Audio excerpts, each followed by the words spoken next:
Okay, so I'm Ross Cuthbert from the Art Shed Winscombe, and the theme is in the cafe, and I'm going to show you how you might approach working from a photograph, how you might orientate yourself to begin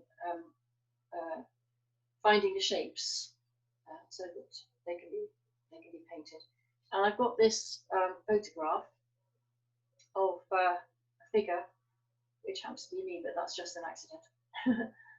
This isn't a portrait module, so we don't need to worry about likenesses. It's just the shapes within the interior. And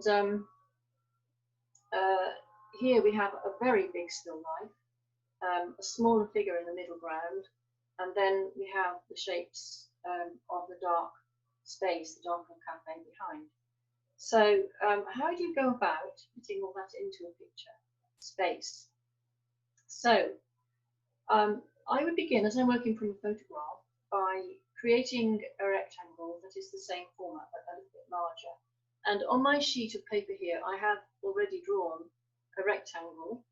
And the way I did that was I cut this corner to show you clearly how I lay that into the corner there, and lay the edges along here, extend these sides, and then to find the correct portion, I can lay a straight edge along the diagonal and extend it.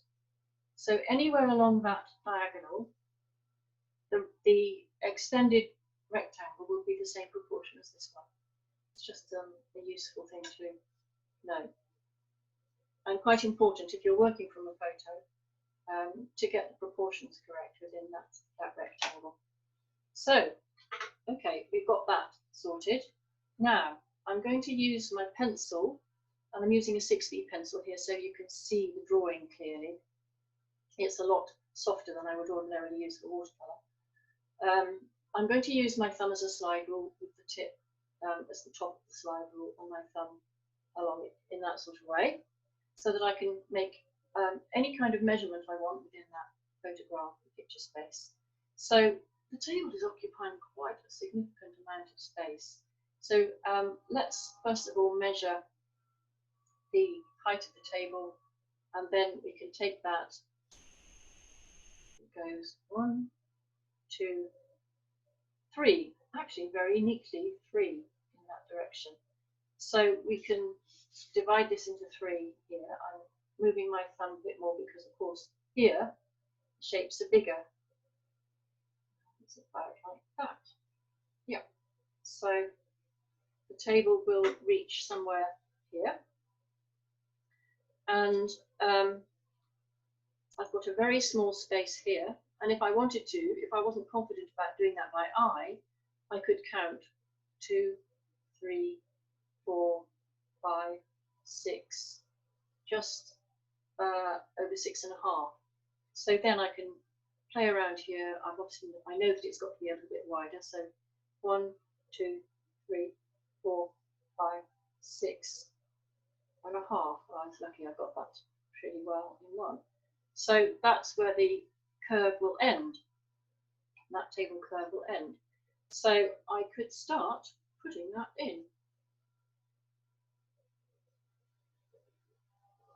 And it's a subtle thing, a curve. You might need to feel for it, feel for that ellipse or that circle in perspective, and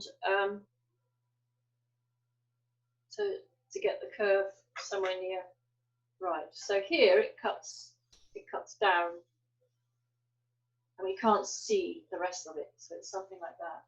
And again, you can check this if you want to. Depends on how how worried you are about getting everything accurate. But I think we just want to kind of have it convincing. So here we have an upright, and we've already drawn the table in, so we can comfortably add that upright somewhere here. Again, you can measure if you want, measure across if you want to lock that in place. something like that. Is that right? And then we have another very important vertical here with this window space. Notice I haven't even begun to think about the figure yet. So I'm constructing the space. So where is that vertical? Okay, let's have a look. 1, 2, that's interesting. This space here is almost equal to that. It's interesting the things you notice when you start to measure. And then you've got another, what, not quite a half to go. So, well, I've already drawn this in, so I know that this is halfway. So let's see if I can get that. Yeah, it's about there. So you can see by gradually building one shape, you find that you can locate others.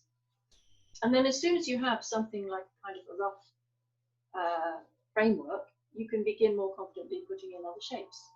So even before I want to put the figure in, look at this still life occupying a huge part of the foreground. And interestingly, it's all pinned by this empty glass, I think, which is not quite in the centre of the picture space. Let's check it. Yeah, it's a little bit over to the right. So yeah, it's just underneath that window, slightly to the left. So, and it's occupying quite a lot of this space here between the window and the table. Do you see where it comes in relation to there? It's just over halfway, so it's quite a long way up there. So we can place that roughly.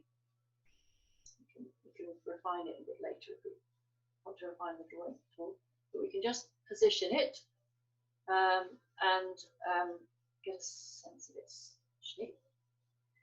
And then we can come forward to this coffee cup, which is huge in the picture space. So if you want it, you know, as is in the photograph, you've really got to kind of make that quite large. So it's something like a bit too much. Something like that. You can feel around for it. It'll be in there somewhere, and the saucer just almost catches the bottom edge of the picture space, comes out a little bit beyond there. So, you know, there are all sorts of clues to kind of fitting things into the picture space. And there's the handle here, which we can add. So now you've got a couple more elliptical shapes. So elliptical shapes are quite subtle. If you try to get a sense of them, this is a whole other demo, how to draw a shape like that. But try to get a sense of it and let your arms swing around, keep your eye on the shape and how it's occupying. What's this shape? The negative spaces are a huge clue to drawing anything. You know, keep an eye on all these negative spaces. How do things interlock? I talk about this a lot in my classes. How do things relate? Everything is a perfect jigsaw of itself.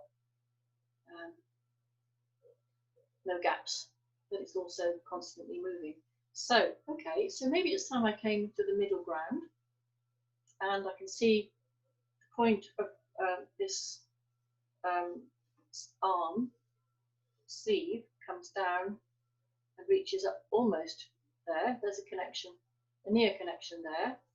And then here we have an elbow reaching down quite close to that post.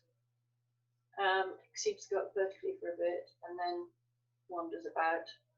And here we are, we connect it with the other shoulder.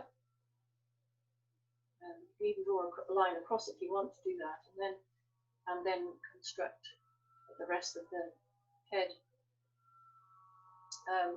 on top of that. So, and again, the head is just a shape, so don't be afraid of that. Think of it as another coffee cup or something, and look at the way it's occupying this space. You can see how much space there is this side, quite a lot, and feel for that. feel for that shape, and try to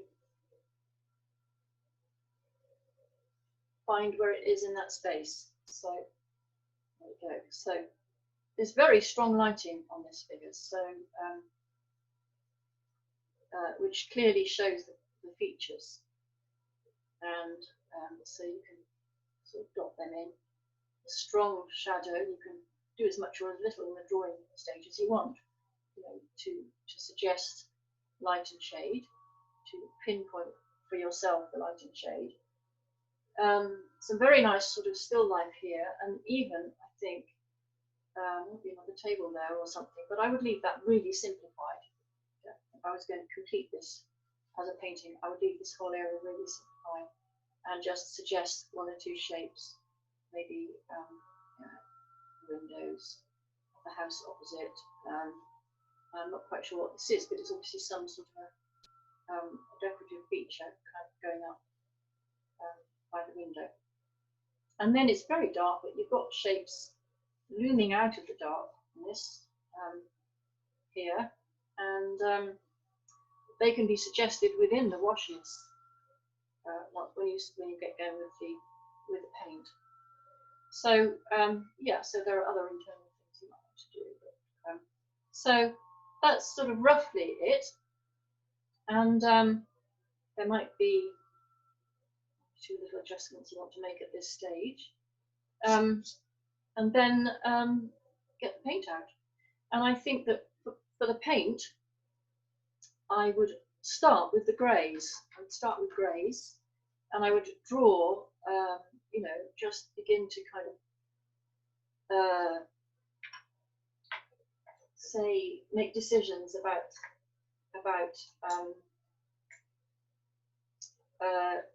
the shapes, and begin to really kind of perhaps build the light and shade a little bit.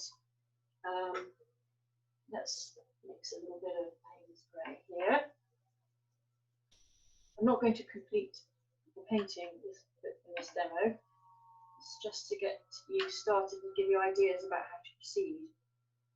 So how to proceed with the paint. This is just Payne's grey, and I'm diluting it quite a bit till it's nice and weak.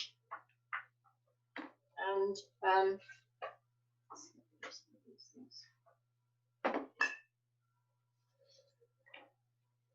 so already I've got my strong pencil lines, which you may have yours. I don't know whether you can see hopefully you can see well enough the pencil marks. So when I start to block things in with my brush, you might start to really pick the imagery out a bit better on the screen. So we could start by looking at you know, light and shade, and other shapes which you might want to suggest. I mean, there are bits of furniture and so on, and I'm going to just simply kind of dash those in, and then figure isolating that, just starting to kind of get a feel for the subject matter and the light.